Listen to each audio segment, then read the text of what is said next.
ஒரே ஒரு நிமிஷத்தில் சூப்பர் டேஸ்ட்டான தேங்காய் சட்னி எப்படி செய்யலாங்கிறத இந்த வீடியோவில் பார்க்க போகிறோம். Hi friends, welcome to 90s ஜெனா சேனல். என்னோடய சேனலை ஃபஸ்ட் டைம் பார்க்குறவங்க சப்ஸ்கிரைப் பண்ணிவிட்டு பக்கத்தில் இருக்கிற பெல் பட்டன் அழுத்திக்கோங்க. சட்னி எப்படி செய்யலான்னு பார்க்கலாம். அதுக்கு நான் இந்த கப்பில் 2 கப் அளவு தேங்காய் துருவல் சேர்த்துருக்கேன். ஒரு 1/4 கப் அளவு பொட்டுக்கடலை சேர்த்துருக்கேன். 2 காஞ்ச மிளகாய் சேர்த்துருக்கேன். நீங்கள் காரத்திற்கேற்ப காஞ்ச மிளகாய் சேர்த்துக்கோங்க.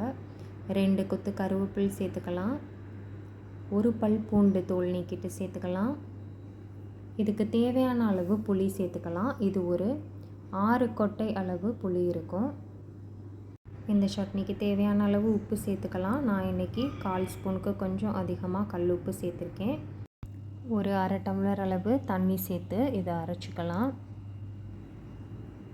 பாருங்கள், இந்த அளவு நல்லா அரைச்சிட்டு வந்தாச்சு. இப்போ இந்த சட்னிக்கு ஒரு தாளிப்பு கொடுத்துடலாம். அதுக்கு அடுப்பில் ஒரு பேன் வச்சுக்கலாம். 1 ஸ்பூன் அளவு எண்ணெய் ஊற்றிக்கலாம். எண்ணெய் சூடானதும் இதில் 1 ஸ்பூன் அளவு கடுகு, 1/2 ஸ்பூன் அளவு உளுந்தம்பருப்பு சேர்த்துக்கலாம். கடுகு வெடித்ததும் நாம் ஒரு காஞ்ச மிளகாய் கிள்ளிட்டு சேர்த்துக்கலாம். ஒரு கொத்து கருவேப்பிலை சேர்த்துக்கலாம்.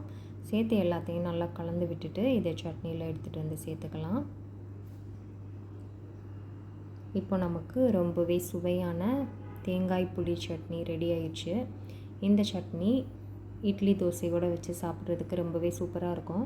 தேங்காய் ஏற்கனவே துருவி வச்சுருந்தோம்னா இந்த சட்னி டக்குன்னு 1 நிமிஷத்தில் செஞ்சு முடிச்சிடலாம். கண்டிப்பாக எல்லோரும் ட்ரை பண்ணி பாருங்கள். ட்ரை பண்ணி பார்த்துட்டு எப்படி இருக்குன்னு சொல்லி எனக்கு கமெண்ட் பண்ணுங்கள். என்னோடய சேனல் பிடிச்சிருக்குன்னா லைக் பண்ணுங்கள், சப்ஸ்கிரைப் பண்ணுங்கள். தேங்க்ஸ் ஃபார் வாட்சிங்.